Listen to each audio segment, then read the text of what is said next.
നമസ്കാരം, ന്യൂസ് കാർഡിലേക്ക് സ്വാഗതം. മതം മനുഷ്യർക്കിടയിൽ മതിലുകൾ സൃഷ്ടിക്കുന്നവയാണ്. എത്രയൊക്കെ ജാതിയില്ല മതമില്ല എന്ന് പറഞ്ഞാലും സ്കൂളുകളിലൂടെയും മതത്തിന്റെയും ജാതിയുടെയും വേരുകൾ കുട്ടികൾക്കിടയിലൂടെ ഇറക്കുകയാണ്.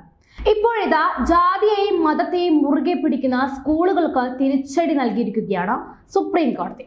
പൂർണ്ണമായും സർക്കാർ ധനസഹായം നൽകുന്ന ഒരു ന്യൂനപക്ഷ സ്ഥാപനത്തിനും വിദ്യാർത്ഥികൾക്ക് ഒരു തരത്തിലുമുള്ള മതപഠനം നൽകാനാവില്ല എന്നാണ് സുപ്രീം കോടതി പറഞ്ഞിരിക്കുന്നത്. അതേസമയം ഭാഗികമായി ധനസഹായം നൽകുന്ന ന്യൂനപക്ഷ സ്ഥാപനങ്ങൾക്ക് പോലും നിർബന്ധിത മതപഠനത്തിന് നിർബന്ധിക്കാനാവില്ല എന്നും ഊന്നി പറഞ്ഞു.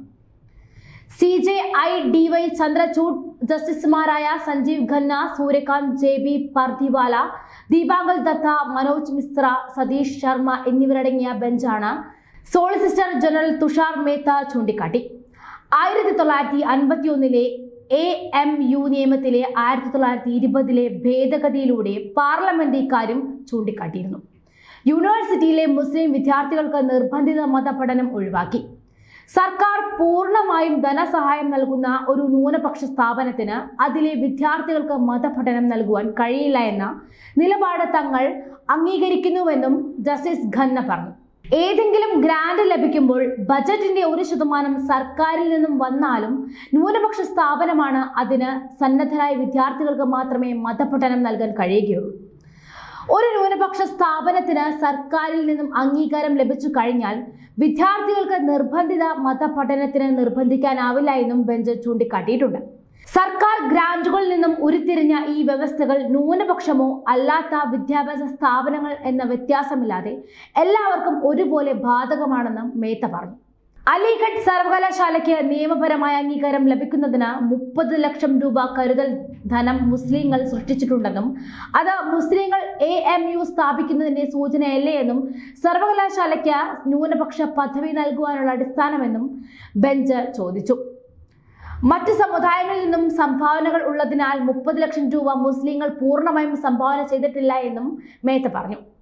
AMU നിയമത്തിലൂടെ ക്രോഡീകരിച്ച ചരിത്ര പ്രസിദ്ധമായ ന്യൂനപക്ഷ ഇതര സ്വഭാവം ഭരണഘടനാനന്തര പരിഗണനയിൽ മാറ്റാൻ കഴിയില്ല എന്നും ഊന്നി പറയുമ്പോൾ 1920 1915 സമാനമായ രീതിയിൽ സ്ഥാപിതമായ AMU-വിനും BHU-വിനും പ്രതിവർഷം 1 ലക്ഷം രൂപ ഗ്രാന്റ് ലഭിച്ചിരുന്നതായും അദ്ദേഹം ചൂണ്ടിക്കാട്ടി.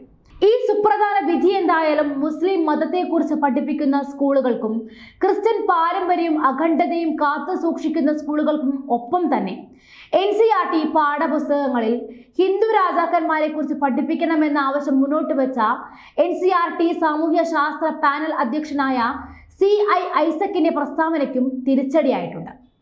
അയോധ്യ രാമക്ഷേത്രം നിലവിൽ വന്ന ശേഷം രാമകഥകൾ ഉൾപ്പെടുത്തിക്കൊണ്ട് ഗുജറാത്ത് സർക്കാർ പുറത്തിറക്കിയ പാഠപുസ്തകങ്ങളുടെ കാര്യത്തിൽ സുപ്രീം കോടതി ഇനി എന്ത് തീരുമാനമാകും എടുക്കുക എന്നത് നിർണായകമാണ്.